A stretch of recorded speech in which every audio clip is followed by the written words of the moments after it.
All right, guys, so the confirmation round of the finals just wrapped up, so we got to see the top 6 again, which is Big Ramy, Brandon Curry, Hadi Chupin, Samson Dowda, Nick Walker, and Derek Lunsford.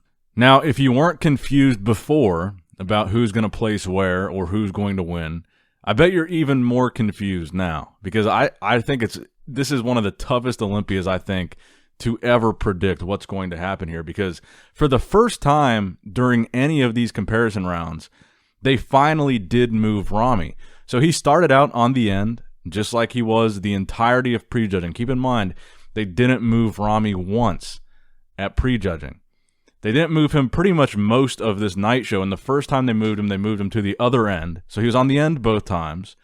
And then for the whole second half of that final call-out, they had Ramy and Nick dead center of the call-out. They moved Ramy to the center, Nick to the center, and then Ramy was in between Derek and Nick. Now, I heard that Derek was one of the front runners at prejudging, and they moved Hadi to the outside and spent quite a bit of time comparing Ramy and Nick right in the center, and then Derek was right there in the mix too. So they had Ramy on his own for like the entirety of all this judging, and then finally, when they do move him, they move him dead center with Nick. So I think it's highly unlikely that you're going to see him in 6th place or 5th place. I think Ramy is top 3. I do think he looked a lot better than he looked at the prejudging. He looked tighter. He looked drier. Nick looked absolutely phenomenal. I think Nick belongs there as well. I think Derek faded a little bit. Hadi looked about the same. Samson, I think, looked about the same. I don't even want to try to predict which way this thing is going at this point, because if you were to tell me that Ramy's not going to win, which is what a lot of people have been telling me, I would bet that Hadi would be the one to win if it's not Ramy. Now, Ramy is who I predicted to win. But that end of that call out there really throws me off, moving Nick and Ramy to the center, and they moved Hadi to the end where they had Ramy, and they kept Ramy and Nick in the center for a pretty long time. And Nick looked really good, and Ramy looked a lot better. Now, I'm not going to give any predictions in any specific order after watching these finals, but the 3 best-looking guys to me at finals are Nick, Hadi, and Ramy. And I think, to me, it looks like Brandon and Samson would be more like 5th or 6th. And I think 4th place, 4th and 3rd, maybe between Derek and Nick. I don't know, no particular order, but the 3 that really stood out to me the most, Nick, Hadi, and Ramy at finals. Let me know what you guys think. What are your predictions after watching this? Very, very interesting to say the least. Again, I do think it's very interesting they kept Ramy on the outside that entire time, because when you consider the fact that at never in the history of the Olympia, as far as I know, has there been a reigning Olympia that won the year prior that came back and placed 5th or 6th the following year after winning.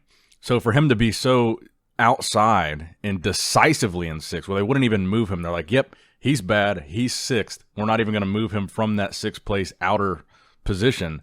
I just don't see it. You would think they'd be comparing the reigning champ heavier and moving him more and making sure he's in that mix to make sure they're confident in that decision, because, like I said, placing him that low is a big decision. You would think they'd really want to move him around and compare him, but like I said, they didn't move him at all until the last call-out of finals. He was always on the outside, which was my theory, that maybe they had him in the lead and just kept him on the outside and compared the guys that were closer in the middle, because not every bodybuilding show do they put the winners in the middle. I don't know.